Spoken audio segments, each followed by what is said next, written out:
ओम गुरुर्ब्रह्मा गुरुर्विष्णु गुरुर्देव महेश्वरा गुरुर्साक्षात् परम ब्रह्म तस्मै श्री गुरुवे नमः। आज की कथा में जगत पिता ब्रह्मा जी कहते हैं जो इसके बाद में शिव प्रिया उमा का आराधना करने लगा तो मेरी स्तुति पर जोग माया देवी चामुंडा प्रकट हुई और अपने दिव्य रूप का दर्शन दिया। वह 4 भुजाओं से युक्त है, सिंह पर आसीन, भव्य चंद्रभाल और अद्भुत कांतिवान थी। कहते मैंने अनेक प्रकार से वंदना करते हुए कहा कि हे देवी, आप ही सनातन शक्ति का रूप हो और अपनी माया से सबको मोहित करते हुए इस संसार को संचालन करती हो। ब्रह्मा जी के स्तुति से प्रसन्न होकर के जगत वंदनीय दुर्गा ने कहा, हे ब्राह्मण, आपने किस अभिप्राय से मेरा स्मरण किया? अनंतर देवी दुर्गा की आज्ञा पाके मैंने कहा कि हे देवी, शिवजी ने स्त्री के कारण मेरी निंदा की है।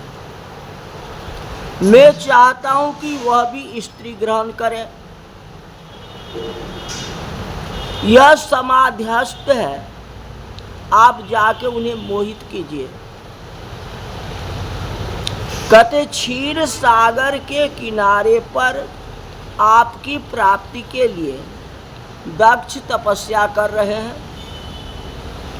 आप दक्ष की कन्या बन जाइए और मेरी प्रार्थना पर शंकर जी की अर्धांगिनी बन जाइए। मैं आपसे यही प्रार्थना करता। यह सुनकर के देवी चिंतित हुई, बोली कि हे ब्राह्मण, आप यह अज्ञानियों जैसे ये क्या कर रहे हो? सदा शिव को मोहित करने का विचार आपके लिए श्रेयस्कर नहीं है। आप ऐसा मत करो। वह तो निर्विकारी है। शंकर जी को मोहित करने से आपको क्या मिलेगा? मैं तो सर्वदा उनके चरणों की दासी हूं। वे तो माया के स्वामी हैं और माया के बस में कैसे हो सके? उन्हें माया व्याप्त कर ही नहीं सकती। ब्रह्मा जी कुछ नहीं बोलते हैं। अब कोई बात आप चुप रह जाओ तो उसका कोई न कोई फैसला तो होगा ही। यही बात है, उत्तर प्रति उत्तर करोगे तो कुछ नहीं होगा। ब्रह्मा जी कहते माता जानो आप, मैंने तो कह दिया, हमारी तो इच्छा है। देवी ने सोचा कि यदि वरदान न दूं तो ये परंपरा नष्ट हो जाएगा, क्योंकि जो तपस्या करता है उसको वरदान जरूर मिलता है। ये लिखा हुआ है। कलयुग नहीं है जो कोई नौकरी करेगा तो उसको तनख्वाह नहीं मिलेगा। आजकल होते हैं ना, बहुत लोग तनख्वाह नहीं भी देते हैं ना, बेईमानी कर लेते हैं। वह तो सच्चा दरबार है ना। भगवान किसी को रखते नहीं है। मनुष्य रख ले लेकिन भगवान नहीं रखते। अगर तपस्या करोगे, भजन करोगे तो उसका फल भगवान खुद देंगे। मांगने की जरूरत नहीं है। कहते परंपरा नष्ट हो जाएगी। ऐसा विचार करके उन्होंने शिव जी को ध्यान लगा करके सबसे पहले उनसे आज्ञा मांगी कि ब्राह्मण, तुम्हारा यह कथन सत्य है कि शिवजी को मोहित करने वाला कोई नहीं है। पर मैं उसका प्रयास अवश्य करूंगा कि शिव जी मोहित होके विवाह कर लें। प्रयास ही करूंगा ना। मैं सती रूप धारण करके उनकी अज्ञानवर्तनी हो जाऊं। इतना कह के देवी अंतर ध्यान हो गई। अब इच्छा तो उनकी है, विवाह करे या न करे। ब्रह्मा जी कहते कि नारद, व्रती दक्ष प्रजापति ने मेरे आदेश अनुसार 3000 दिव्य वर्ष तक नियमित तप किया, नियम के अनुसार तपस्या की। तो दक्ष को जगदम्बिका का प्रत्यक्ष दर्शन हुआ। शिवा दक्ष के मनोरथों को पहले ही जानती थी। उन्होंने दक्ष से वरदान मांगने को कहा। पता तो सब था, लेकिन तो भी कहा दक्ष तो वरदान मांगो। तो दक्ष ने देवी से कहा कि मैं पूर्णावतार स्वामी शंकर जी ने रुद्र अवतार लिया है और आपका अभी अवतार नहीं हुआ है। मैं शक्ति का आराधना कर रहा हूँ, शिव जी का अवतार हो गया है, लेकिन आप अभी अवतार नहीं लिए हो। अभी आप गुप्त रूप में हो।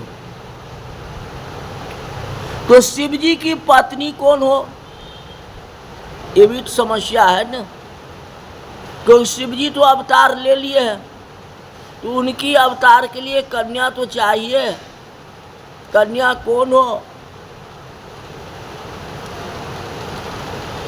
इसीलिए हे मां, मैं आपसे यही आराधना करता हूं कि आप उनकी पत्नी बनो। तो जगदम्बा ने दक्ष को यह वरदान दे दिया कि मैं तुम्हारी स्त्री से पुत्री के रूप में उत्पन्न होंगी। उपाय तो यही है। और कठिन तपस्या करके शिव जी की पत्नी बनूंगी। पर मेरी प्रतिज्ञा स्मरण रखना, यदि तुम मेरा अपमान करोगे तो मैं अपना शरीर त्याग दूंगी। अगर मेरा तुम अपमान करोगे तो मैं अपना शरीर को त्याग दूंगी। सबसे पहले दक्ष प्रजापति को बता दिए थे और दक्ष को ये बात याद नहीं रही। दक्ष को ऐसा वरदान देके देवी अंतर ध्यान हो गए। दक्ष कुछ नहीं बोला। उमा ने उनको बोलने का समय ही नहीं दिया। इतना कह करके वहां से चले गए कि अगर तुम अपमान करोगे तो मैं इस शरीर को त्याग दूंगी। दक्ष अपनी घर गए। प्रसन्नता है कि मेरे को वस्तु मिल गया, जो चाहता था वह वस्तु हमें मिल गया। ब्रह्मा जी ने कहा कि प्रजापति ने विभिन्न प्रकार से मानसी सृष्टि की, पर उनका विकास होता ही नहीं था। मैंने उन्हें उपाय बतला दिया था कि तुम मैथुन धर्म में प्रवृत्त होना चाहिए। पहले समय में मंत्र के द्वारा संतान की उत्पन्न होती थी। जो मन में इच्छा होता था वह संतान उत्पन्न हो जाता था। जैसे कुंती ने सूर्य की आराधना कर दी, हवा पवन की आराधना कर दी, जिनकी जो आराधना की तो वो आ गए और मंत्र के द्वारा प्राप्ति हो जाता था। अक्षी के द्वारा, आंखों के द्वारा। व्यासदेव का भी वैसे ही है जो महाभारत में आपका है। तो पहले तो मानसिक होता था, लेकिन अब जो है कहते मैथुन धर्म में प्रवृत्त होना चाहिए। तो उन्होंने स्वीकार कर लिया। पंच जन की कन्या से विवाह करके उनसे 10,000 पुत्र उत्पन्न किए दक्ष प्रजापति। प्रजापति ने उनसे सृष्टि बढ़ाने के लिए कहा, पहले तो 10,000 पुत्र को उत्पन्न कर दिया, कहा तुम सृष्टि को बढ़ाओ, मेरा काम हो गया। पर हे नारद जी, आपने सबको भड़का दिया, सबको भगवान की भजन में लगा दिया। तो जो भगवान की भजन में लग जाएगा तो गृहस्थी में कैसे आएगा। फिर दक्ष ने पंचजन्या से दूसरी बार 1,000 पुत्र उत्पन्न किए। पहले 10,000 को बहका दिए नारद जी, तो फिर 1,000 पुत्र को उत्पन्न किए। वे भी अपने भाइयों के अनुयायी हो गए, भाई ने भड़का दिया। संगत से गुण होते हैं, संगत से गुण जात। तो अच्छे सत्संग होगा तो अच्छी बात होगी ना। तो सारे तो भगवान की भजन कर रहे थे, तो ये भी 1,000 भाई जो है भगवान का भजन करना प्रारंभ किया। गुरु कौन हुए? नारद। इससे दक्ष अत्यंत दुखी हो गए, क्रोध में आकर के आपको श्राप दे दिया। किसको? नारद जी को, कि तुम्हारे चरण पृथ्वी पर कभी अस्थिर नहीं रहेगा। 2 मिनट से ज्यादा तू कहीं नहीं रुकोगे, क्योंकि तू जहां रुकते हो वहां बिगाड़ देते हो। हमारे पुत्र को तूने बिगाड़ दिया, भगवान की भजन में लगा दिया। पहले 10,000 को लगा दिया, फिर 1,000 उसी सत्संग में। अब ऐसे जो है सृष्टि की रचना होगी ही नहीं, सृष्टि चलेगा ही नहीं। तो सबका करामत तो आप ही हो नारद, आप ही तो गुरु हो। इसलिए मैं तुझे श्राप देता हूँ जो किसी स्थान पर 2 मिनट से ज़्यादा नहीं रुकोगे। नारद जी कहीं रुकते ही नहीं, और 2 मिनट में ही सारे काम करके चले जाते। मुनिवर, आप निर्मल साधु स्वभाव वाले हो, अतः प्रजापति ने इस श्राप को आपने अंगीकार कर लिया। मन नारद जी मान गए। आखिर दक्ष प्रजापति थे, वो भी तो इतनी बड़ी तपस्वी थी, उनमें शक्ति थे। आखिर नारद जी को तो मानना ही पड़ेगा। नारद जी ने इस बात को मान ली। ब्रह्मा जी कहते उसके बाद दक्ष ने अपने स्त्री के गर्भ से 60 कन्या उत्पन्न की।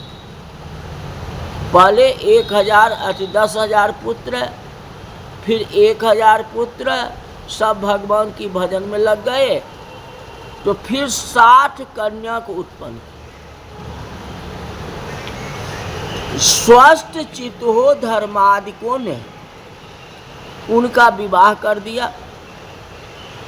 उनमें से 10 धर्म को और 13 कन्या के कश्यप मुनि को और 2 कन्या भूतांग्रस को और कुशास्त्र को और शेष गरुड़ को दे दी। सबको विवाह कर दिया, जिनकी संतानों से 3 लोक भर गए। और दक्ष ने फिर देवी की आराधना की। तब वे अपनी माया से बाल्य भाव धारण करके माता के पास जाके बैठ गई और रोने लगी। आराधना की है। सती का माता के गर्भ से जन्म नहीं हुआ।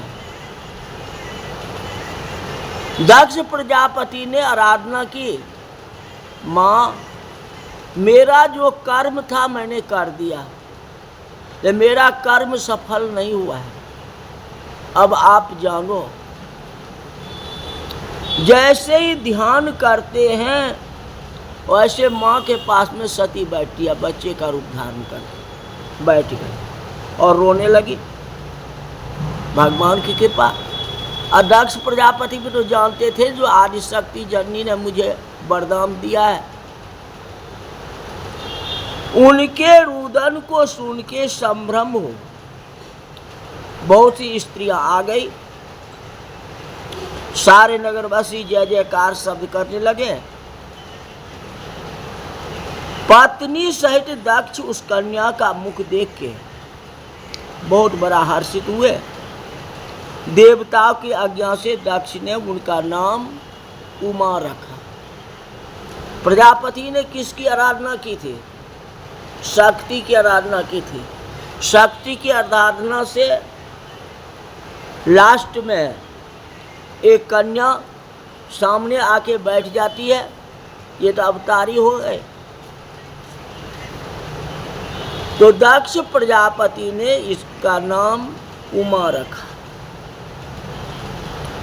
बीरनी माता ने